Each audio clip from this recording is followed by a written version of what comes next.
Fala galera, aqui é o Chicco, eu moro no Ártico há 11 anos e nesse tempo eu adquiri alguma experiência de como sobreviver no Ártico. Eu já trabalhei com vários filmes de cinema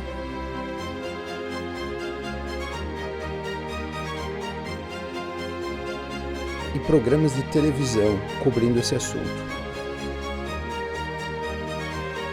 Algumas pessoas me consideram especialista por eu fazer tantas expedições.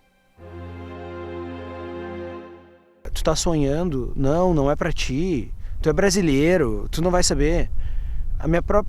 Os meus próprios amigos no Brasil me chamaram de louco. Tu escreve a tua história. Hoje eu vou mostrar um dos meus trabalhos pra fora e ele tá totalmente em inglês. Eu traduzi pra vocês em português, eu espero que vocês gostem. I'm Francisco. I live in Longyearbyen, the northernmost city in the world.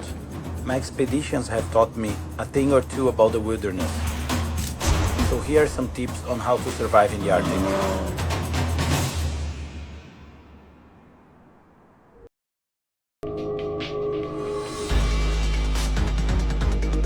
Svalbard is between Norway and the North Pole, 1,000 kilometers from the nearest civilization.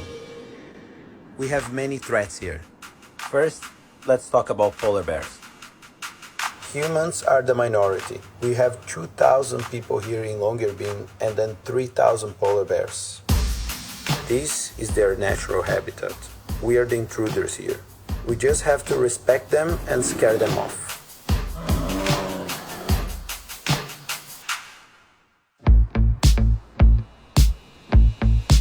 I think having a strong, loyal dog here in Svalbard is essential. Especially the Greenland dog, they would give their life for you. Most of the dogs would attack the polar bear. Maybe the polar bear might kill them, but they would give their life for you.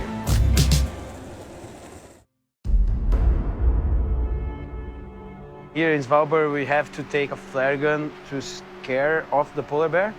The flare gun looks like a regular gun, and this one is a bomb to scare the polar bear off. You make sure the bomb is going to explode in between me and the polar bear. I cannot shoot straight to the polar bear. I might miss and explodes in the other side and the bear will run towards me. So I have to shoot kind of to the ground. So it's more to scare the polar bear than anything. No one wants to shoot a polar bear.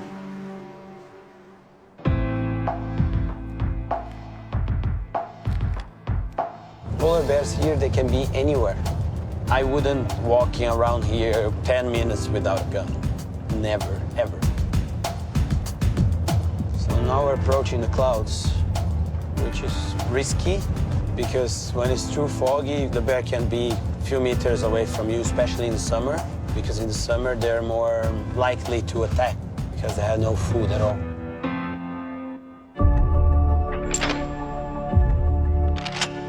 There's a big difference between pushing the limits and not respecting nature. So many people died here in Svalbard for stupid things like camping with food inside the tent and no polar bear guard, nothing. Of course the polar bear is gonna attack you. Of course you're gonna die. And that happened several times here.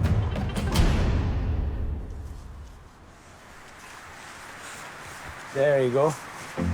Right now, I'm gonna start setting up the tripwire for protection against the polar bears. So it's 4 of those around the tent.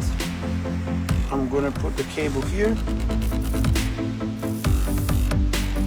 The tripwire has to be set perfectly every time.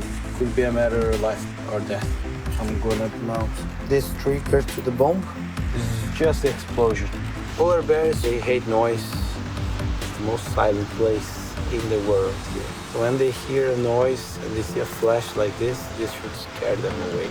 Let's pretend I'm a polar bear. I'm passing by and I'm coming and I will pull it.